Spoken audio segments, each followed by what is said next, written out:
guys, and welcome back to my random thoughts. We've been having a discussion with Kavi Priya, who is a humanitarian and a mom.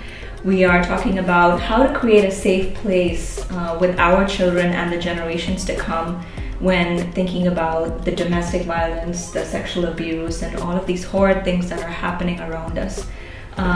So last week we had a conversation of how to speak to our children as parents or as elders, how to address certain things and open up that space so that they can approach us and be able to not have any shame, but tell us what they think and tell us what they went through.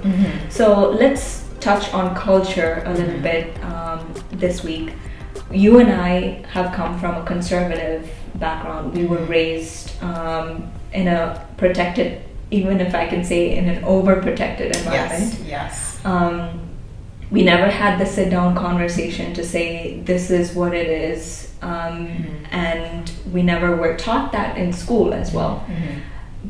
So, but still we learned about certain things, or we are learning about certain things with the social media or different things around us.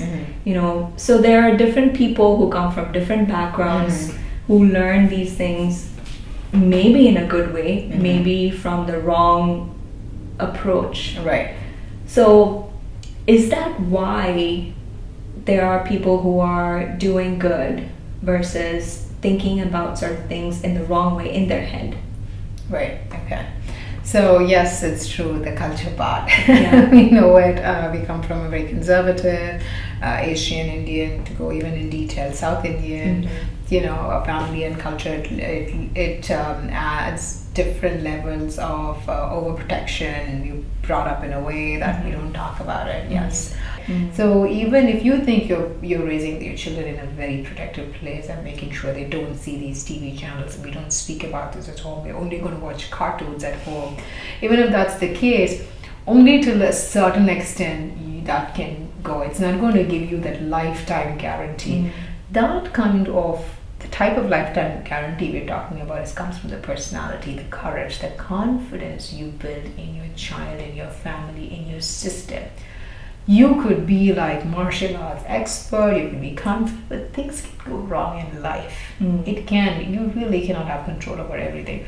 But if you have a system, a family, a network, you can fall back on. No matter how bad things go, you know, you have that fallback. You can speak about it. You can have a conversation. You can have that courage to go back and rebuild your life, even if you go off track, I believe. So you're saying the foundation of how we were raised. Right. Do you think values play an important role in that? Oh, definitely, yes. Just going back to that, right? You're building a personality, you're building a person's courage, confidence, way of thinking, approaching. You might think that this is only the sexual part of it. No, it's your overall personality. Your outlook is so different. You're so confident. You can have a conversation. You can talk. You can ask the questions. You know to handle yourself in as many different situations that life throws at you, I think. And again, even if things go wrong, you're able to pick yourself up and find a way out of it. That is so important, right? So the strength comes from knowing what is right and wrong. Definitely, yeah. It's basic, right? And you're building based on that foundation. You know this is right, this is wrong, and you're going to do the best to stay on the right path, and not just go by like just follow it because I'm telling you to follow it. You should have that breadth and width to ask the questions, understand, and come to logical derivations and conclusions based on facts and experiences as well. That's a very valid point. I think that's a very good point that you brought up, because the object of fear is instilled in us. Oh yes. Don't do this because my parents will punish me. Yes. Don't do this because something wrong will happen to you. My God, it really plays, I think, in the long run a lot. A lot of us, I've seen friends, they're raised in a certain protected environment, but you have to be home by 8 o'clock or 7 p.m. They've moved on in life. They're adults now, living different countries. Even now, they have that in their mindset. There's always something linked to that experience in their mind. They're like, I said I'll be back in a certain time. Everything is fine at home. You're not living with your parents anymore. You have a husband or you have a wife, and things are fine. The kid is fine, but still, it's in their mind. It's always preset that way. Like, okay, I have to go. I'm going to get yelled, or I'm going to be in trouble. So that is fear. Yeah. That is fear. I wouldn't call that fully responsibility. Responsibility is different. It's again because that has some kind of freedom. Mm-hmm. So fear versus freedom. Where do you draw the line? Where's the boundary? A very good question, right? Fear is obviously like you're only, you're not going to do something because the consequence is going to be like bad or wrong. You don't understand that doing this will lead to this. You just don't do it, right? Responsibility is you've taken up something, you have to start to finish, you fully understand you're going to go with it, and it's your responsibility to go back on time because, hey, you have to go to work tomorrow, or you have to take care of the kids or whatever. Otherwise, fear and still is like, oh my God, I'm going to get yelled. Oh, I wish I just don't get yelled. The yelling part, it plays a big role, and parents are really important that environment of not like physical abuse, that's emotional abuse. You just get yelled at or you get shamed by your neighbors or friends. So that is a difference, I think, between fear. So the mental programming, even while you grew up, don't do this because 1, 2, 3 for your own value, for your own sake, for your own safety. Yeah. But telling them, I guess like there are different approaches to it. Definitely. But creating that safe place to talk to your parents or to talk to your elders in the family would be make yourself approachable by helping your child understand, don't do this because these are the repercussions. Exactly. And I'm not underplaying again discipline. Exactly. Discipline is important. Like, I valued my freedom when I moved out, and to this day I am responsible, and I thank a lot of my upbringing by my parents for that. There was a lot of discipline, there was a lot of responsibility. I'm careful of my decisions in life, yes. That is great, but also be careful when we raise our children, even with the culture, right? We do want to carry our culture. We come from different families and whatnot, but there should be responsibility, value for discipline, but not instilled with fear.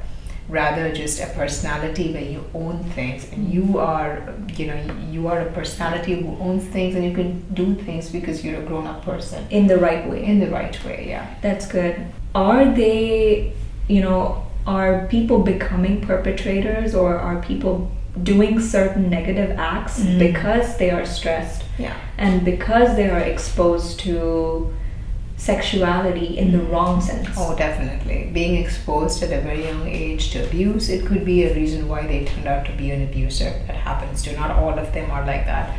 Some say it could be, in your mind, the way you are. I don't have answers to that as well.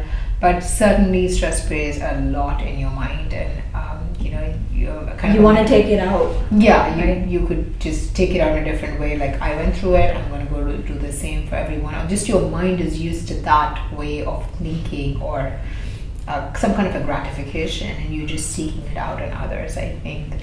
Talking about that, there's the peer pressure that kids face, right? Especially teenagers. There might be a group of girls, or there might be a group of guys, or even in co-ed situations. Yes. You're listening to all these stories, you're listening to things that your friend did, you're listening to things that a cousin did, and you just want to try it on the person next to you, or the person who you think is, if I do it to her or do it to him, she won't tell. So I think, So I think that is one thing that we need to also address to our children or to our younger siblings, to say, just because somebody else is doing it doesn't mean you have to do it. Right. And that goes back to addressing the curiosity to say, okay, this is natural. Thoughts like this are natural to come, but how do you address it?